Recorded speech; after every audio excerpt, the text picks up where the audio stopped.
A falar sobre a trajetória, já dá uma sensação de muita idade, né?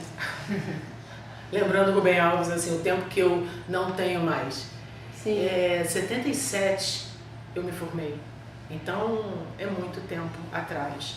E me lembro que, assim, na época, como eu fiz a ERJ, que era dentro da BBR, internada, né, lá dentro, eu era fascinada pela reabilitação. Pela coisa, assim, de pegar aquela pessoa que achava que não tinha mais potencial e falar, não, você ainda tem. Então, adorava ver uma pessoa chegando totalmente traumatizada e sair buscando o potencial daquela pessoa. E, na realidade, eu acho que eu acabei sempre fazendo uma coisa parecida com aquilo. Mas, desde os clientes lá que chegavam e que você separava o cliente em setor, né? Porque se você estivesse na eletroterapia, aquele cliente, ele era o resultado da estimulação nervosa. Uhum. Aquilo sempre foi uma questão para mim, porque eu falava, como assim? E aí tinha tais reuniões de equipe, que foi lá que eu peguei o vício, né? Porque é quase assim, um vício mesmo. Me lembro que saí da BBR e já tinha um consultório na Miguel Frias. E quando a gente bolou esse consultório, as pessoas falavam assim, como assim? Quem tem dinheiro para montar um consultório? E aí eu saí, fui comprando Fluminense, vendo onde alugava, juntei o máximo de pessoas possível para alugar um consultório. E a gente, na formatura, já tinha um lugar. O cara do anatômico era assim, muito chegado em mim porque eu era rato de anatômico. E ele era a mesma pessoa que era responsável pelos materiais velhos da BBR. E aí eu cheguei, me lembro até hoje, Ângelo, vamos lá, o que tem de sucata aí, porque a gente vai reformar a sucata e vai montar um consultório. E ele era uma gracinha, falou, Vânia, tem o paralela, a roda de ombro? E começou, né? E isso tudo aqui custa quanto? E montamos, e ficou uma graça o consultório. Mas assim, logo nas primeiras reuniões, e não me pergunta por que, sempre foi na terça-feira, porque eu acho que dava aquela sensação meio de início de semana, de pensar a semana. A gente pensou, bom, tem um consultório, o ascensorista precisa ver gente entrando e saindo do consultório, essa família tem que se tratar. Então tem essa coisa sempre assim, vamos embora gente, família, todo mundo vem. Mas na primeira reunião as pessoas olharam pra mim assim, vem cá, e aí a gente agora tem um endereço. O que a gente faz com o endereço? Eu falei, bom, existem os médicos famosos em Niterói. Então a primeira providência, vamos montar uma palestra.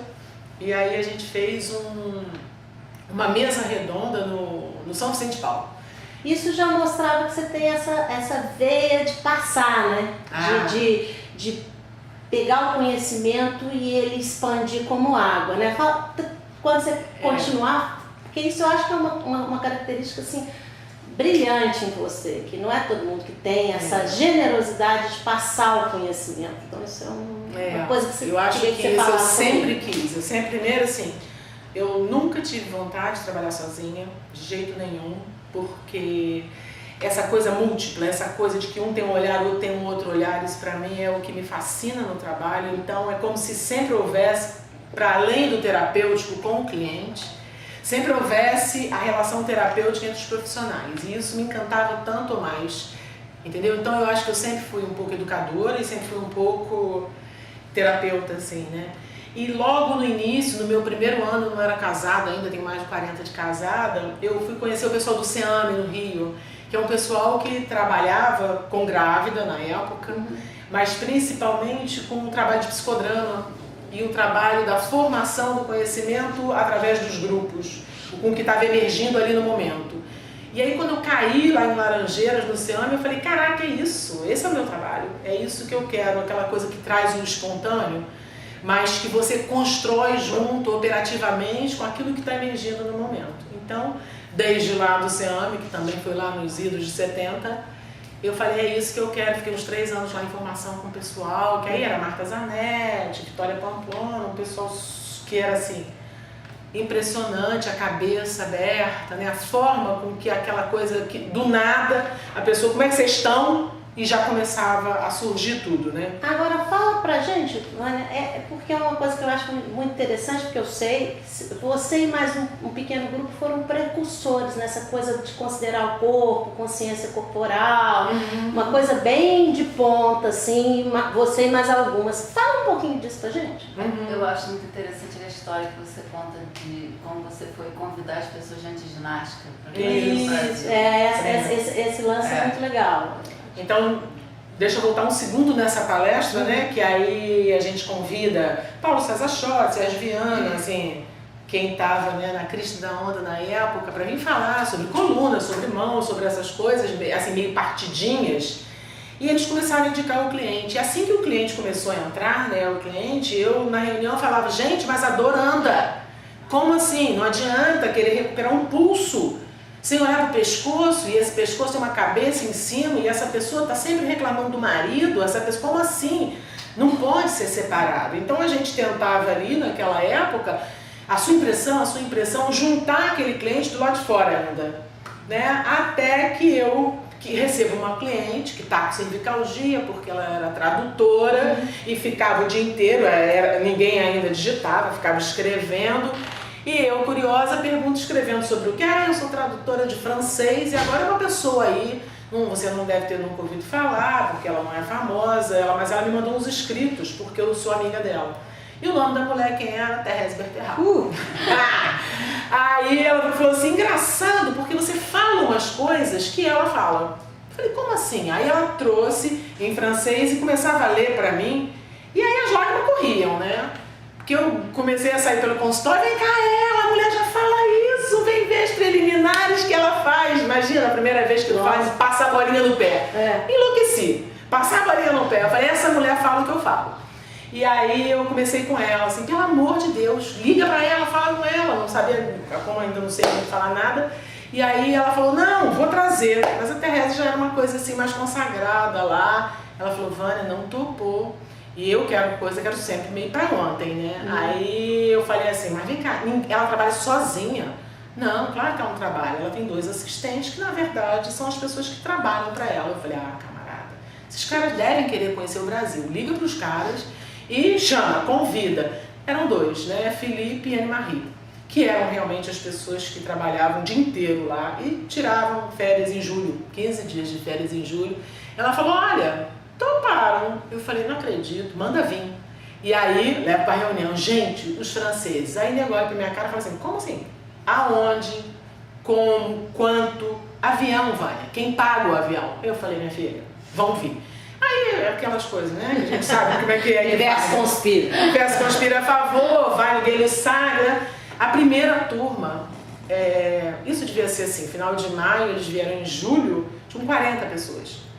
40 fisioterapeutas foram formados nessa primeira turma. E depois a Anne-Marie e Patrick voltaram várias vezes ao Brasil, mas com isso, a Thérèse primeiro despediu eles, né? E entrou com processo contra quem usasse a palavra antiginástica no Brasil.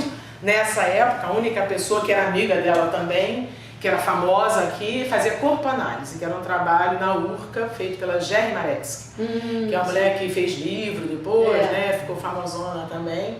E é óbvio que eu fui pra Gerry, eu era aluna da Gerry quando ela botou esse processo, essas coisas todas. Mas foi muito interessante, tem várias passagens lá no corpo-análise, porque aí ela vai fazer uma entrevista comigo, e eu tô pensando que uma pessoa vai fazer o que a gente faz, né? Uma anamnese, que você quer saber da pessoa, da vida, do corpo, por que você está procurando um corpo-análise, né? E não era nada disso, ela queria fazer uma investigação quase que policial. Eu falei, tô entendendo, né? E aí falava umas coisas, e no final eu tinha que pagar uma fortuna, como se fosse uns R$300 para fazer uma avaliação. E eu fazia esse trabalho com uma menina que era maravilhosa, e eu me lembro muitas coisas dessa época. E nesse trabalho tinha umas coisas de troca, de dupla. Não posso me esquecer uma lição importantíssima, que era eu e um jornalista fazendo, né? E aí eu fiz o toque nele e achei que ele ia adorar, né? Aquele toque perfeito, sabe? Assim, ele tinha uma tensão, a pessoa só tinha que fazer um pedido. E aí ele falou, isso tudo duro de tensão. Eu falei, deixa comigo, né? Assim, claro. Sei tudo. Comecei, fiz o trabalho, aí depois era ele em mim. Eu falei, não, o que você quiser. Caraca, assim, aquele foi outra aula. O homem simplesmente parou a mão em cima do meu corpo e deixou meu corpo pedir. Falei, um jornalista, cara, acabo de aprender com um jornalista. E a vergonha de depois trocar as impressões? Ele virou pra mim e falou, não, perfeito seu toque. Mas aí começa, né? Não me pareceu que você procurou informação no meu corpo, então também eu acho que ainda não era os anos 80 ali, aquele cara assim é um marco pra mim. Que nunca mais, ele falou uma palavra fantástica, eu acho que eu aprendi mais com ele do que com a faculdade, que ele fala assim, suas mãos são um pouco sabidas demais.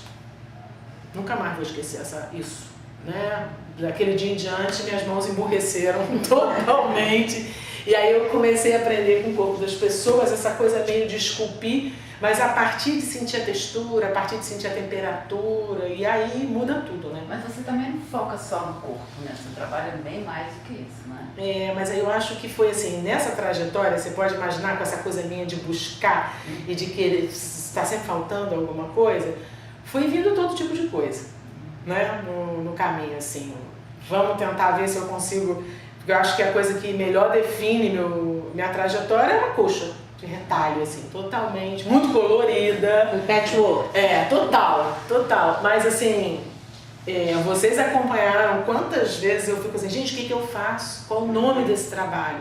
Porque ele acaba assim, eu vou incluindo e fico um pouco assim, cheia de ferramenta, mas que na hora que eu chego com o cliente, o meu primeiro momento é esvazia tudo, quem é que está aqui, como é que está chegando, e aí a partir desse momento eu vou começando a escolher o que eu tenho de recurso para usar com essa pessoa, né? Então acho que é assim que eu construo o trabalho.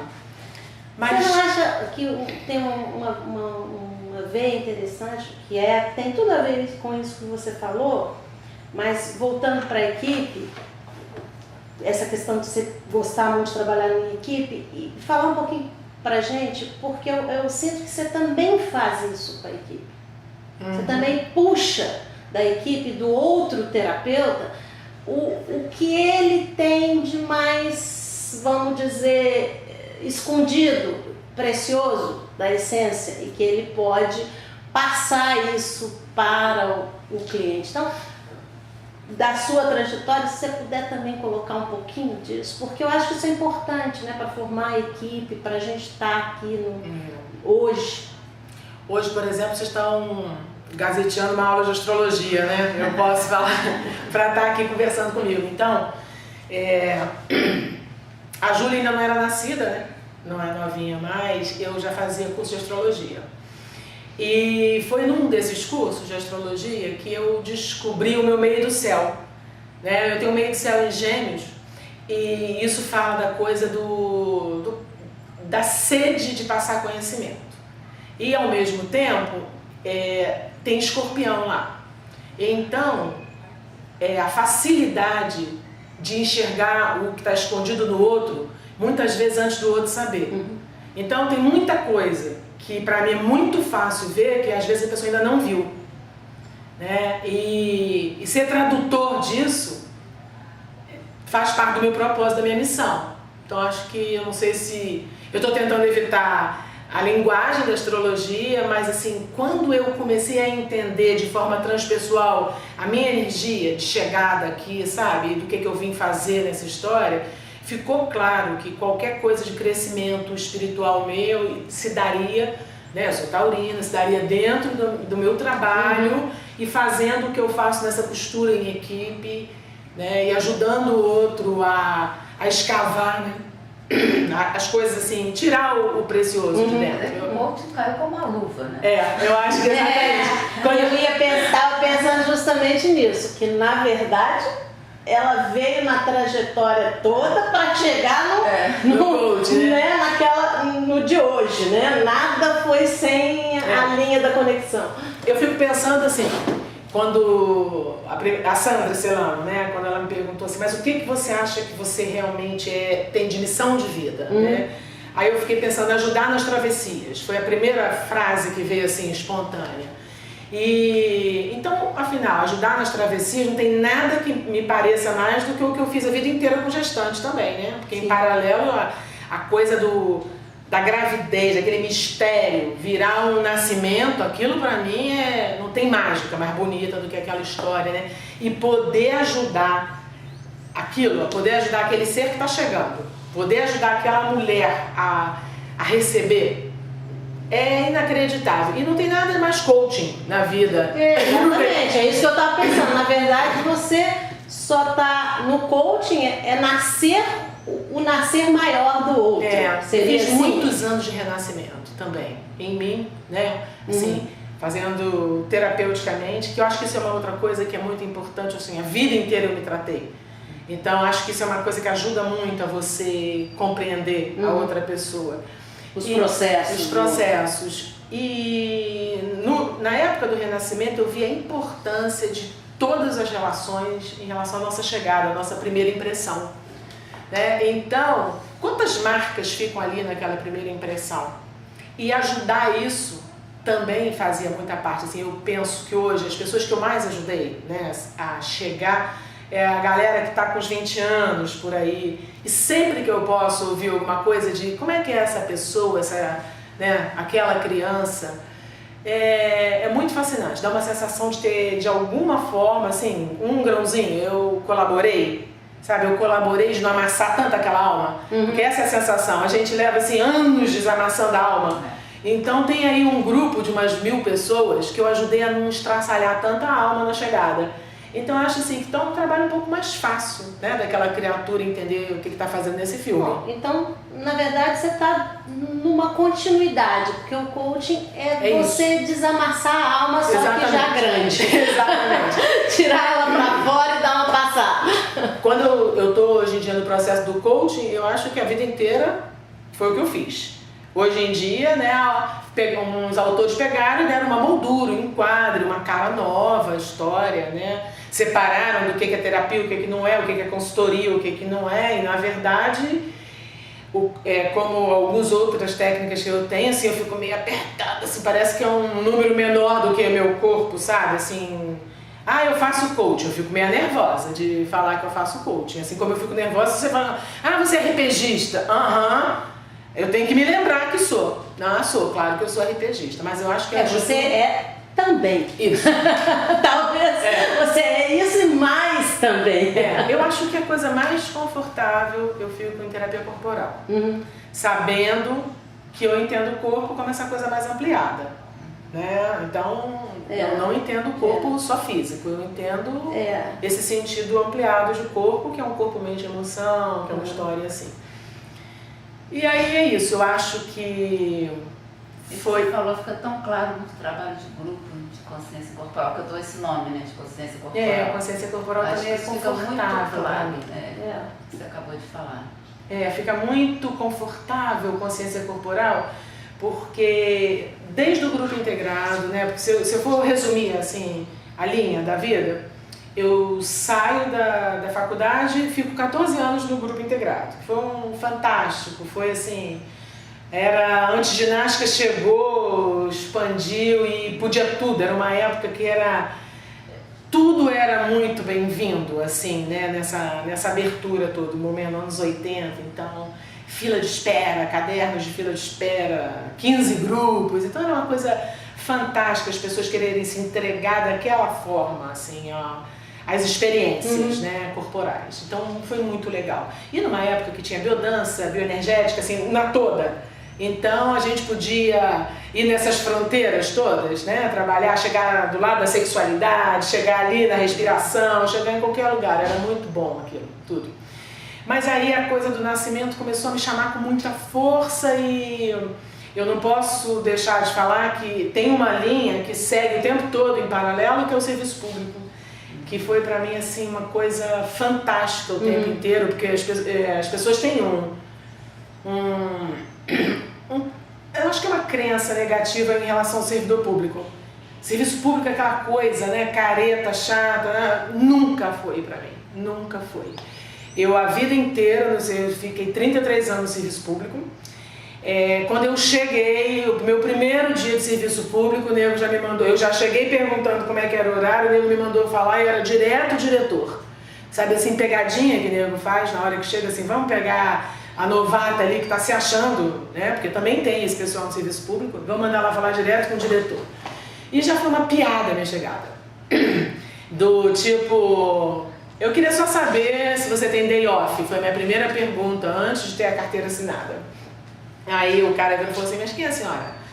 Eu falei, olha, eu passei, eu tenho consultório, eu queria saber só se você... Porque me disseram que tem day off, então para eu não desmarcar todos os meus clientes, imagina, nessa época eu tinha assim, sei lá, 80, 90 clientes. É óbvio que eu não queria abrir mão dessa coisa, e eu queria o serviço público, porque eu sempre achei que seria muito interessante o acesso a essas pessoas que eu não teria no consultório.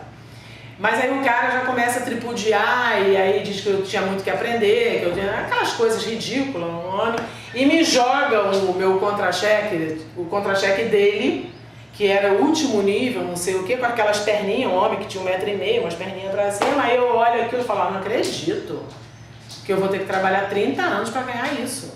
Que você ganha, né? E aí, porque o homem tinha feito todo tipo de coisa horrorosa comigo ali, né? Bom, ou seja, a chegada já foi dessa forma horrorosa, assim. E aí, quando eu entrei naquele lugar, que eu falei, meu pai, essas paredes saem uma coisa esquisita. E aí eu parecia aquele pessoal assim, quase esquizoide, que falava assim, vocês estão sentindo? Aí as pessoas, o que, Vânia? Eu falei, gente, se ficar sentadinha aqui lendo o jornal, nunca mais vai conseguir sair. Aí eu saía atrás de qualquer coisa, aí encontrava os amputados. Aí eu perguntava, vocês topam fazer antiginástica? Aí as pessoas olhavam pra mim assim. Aí eu fiz o meu primeiro grupo de antiginástica em amputados. A Fátima era muito engraçada. Como assim, Vânia? Eu falei, vamos ficar em pé. De qualquer jeito vamos ficar em pé. A gente vai massagear. E usava as mesmas coisas, escovinhas, bolinhas com os amputados. Mas aquilo era assim, uma coisa absolutamente revolucionária. Bom, tive os filhos e saí dali direto para a saúde da mulher. E foi um trabalho fantástico na rede pública, porque eu fui convidada pelo Projeto Niterói para implantar, para modificar totalmente o atendimento de saúde da mulher. Então, vocês têm ideia do que é ir em todos os postos que existem e fazer sala de espera? Porque sala de espera era no nível que não tinha, né? Era aquela briga, aquela coisa, e o médico que não queria atender. Então a gente já começava a fazer ali na sala de espera, como é que você tá, como é que você sente? Aí saía a raiva, saía a briga, a menina tinha acabado de ser currada pelo padrasto, aí falava, a mãe não queria, aquilo era nosso cotidiano. E aí a AIDS chega, e aí a prevenção da AIDS, as camisinhas, gente... E isso também agrega, né, uma experiência ao profissional, porque o profissional que só fica no consultório, que só tá ele não vê esse outro lado da moeda, né? Que eu acho que enriquece muito, né? Muito lidar com isso. E aí a gente fazia grupo de gestante lá e acompanhava aquelas mulheres tendo filho, acompanhava a amamentação, pós-parto, no posto. Né? E em paralelo a isso eu era responsável pela sensibilização da equipe saúde e educação. Então era implantação do CIEP, eu ia em todos os CIEPs, a gente reformular como é que era a aula de sexualidade para aqueles jovens, com aqueles professores que falavam, eu vou falar de camisinha, eu nunca usei. Aí a gente levava a camisinha, a cenoura, bota a camisinha, não sei o que, ensinava o diafragma, dava o diafragma, entendeu? Então era muito legal. Eu amei a trajetória no serviço público, né? Dali a gente conseguiu implantar o reiki, que foi uma coisa fantástica. Na saúde mental, a gente tinha um ambulatório enorme com 8 macas. Eu trabalhei com voluntários por 6 anos. Nesse horário intermediário, entre 11 da manhã e 1 da tarde, a gente enchia. Era muito bacana, e era reiki em todo mundo. E era aquele tipo que o pessoal lá de baixo, assim, o cara começava a querer dar estresse, sobe lá e pede um reiki, entendeu? E tinha o protocolo bacaninha, e as professoras que davam as formações, elas já mandavam todo mundo pro posto de saúde. Você pode imaginar nos anos 90, assim, reiki no posto de saúde? Então aquilo era... Então assim, eu acho que, além de tudo, se eu puder voltar à astrologia, o que me dá muito tesão é uma coisa que um terreno que ainda não pisava. É isso. O novo dá muita vontade, assim, de estar sempre mexendo com o novo, mexendo com gente, né? Mexendo com educação, tentando passar o conhecimento. Mais do que passar o conhecimento, você tem o conhecimento. Ele só está escondido aí em algum lugar, tirar do outro o conhecimento, sabe, que ele não sabe que ele sabe. Isso é o que mais me fascina. E isso, quer dizer, toda essa trajetória super rica, dá um fechamento pra gente aqui como é que é isso no espaço hoje. Hoje no espaço corporal? Bom, eu comecei com muita vontade de vir na região oceânica, né? A região oceânica não tinha quase nada disso e é o meu lugar, né? É onde meu umbigo está enterrado, porque eu tô aqui há muitos anos também. Aí eu falei, não, eu quero fazer uma coisa nova na região oceânica. E aí nesse momento eu bolei o Corpo Vital, que foi um trabalho que era muito parecido com todo o resto, que era ir montar essa equipe de pessoas interessantes que quisessem trocar, crescer, sabe, fazer esse bordado junto e oferecer um lugar assim que a pessoa pudesse ser um bem-estar olhado assim por completo, mas o que vem de novo para a região oceânica é um pouco de fortalecer de alguma forma aquele corpo físico, para ele sustentar o espírito, entendeu? Eu acho que esse é um traço que ganha aqui. Para além da consciência corporal, para além do trabalho que nunca deixou de existir, que eu acho que é a base do trabalho, eu acho que foi a coisa do tônico, né? A região oceânica trouxe para mim a coisa do tônico para o corpo, e do bem-estar, e do spa, e dessa coisa toda. Só que com isso ficou muito grande, muita gente. E eu comecei a ter muita necessidade de faz uma coisa meio laser, eu queria fechar meu diafragma e falar, gente, o que eu gosto demais de fazer? Porque eu gosto demais de trabalhar em equipe, nunca imaginei assim, então vou me fechar no consultório, eu não faria. Né? Mas aí eu quis escolher as pessoas que realmente estivessem interessadas em se trabalhar, que eu acho que para mim é fundamental que esse profissional esteja o tempo todo, constantemente se trabalhando e junto com isso e desafiando a gente mesmo, né? Eu acho que assim, a característica que eu mais gosto no espaço é que as pessoas topam ousar, né? E rever a meta, e rever a rota, e endireitar de novo. Eu sou totalmente aberta para caber espaço em qualquer coisa, assim. Eu adoro quando as pessoas vão para um curso e trazem a novidade, né? A Regina trouxe a taça agora, você toda hora vai lá para o Japo, traz uma coisa nova, aí quando você traz e fala na reunião, aquilo me dá uma emoção, sabe? De ver que as pessoas estão aprendendo, estão interessadas em aprender. Eu acho que para mim, assim, é o que mais me dá sentido. Você tá no lugar certo, na hora certa, fazendo o que você tem que fazer. Tá todo mundo aprendendo junto e aprendendo para servir o outro. Eu acho que isso fecha. Nossa, com certeza.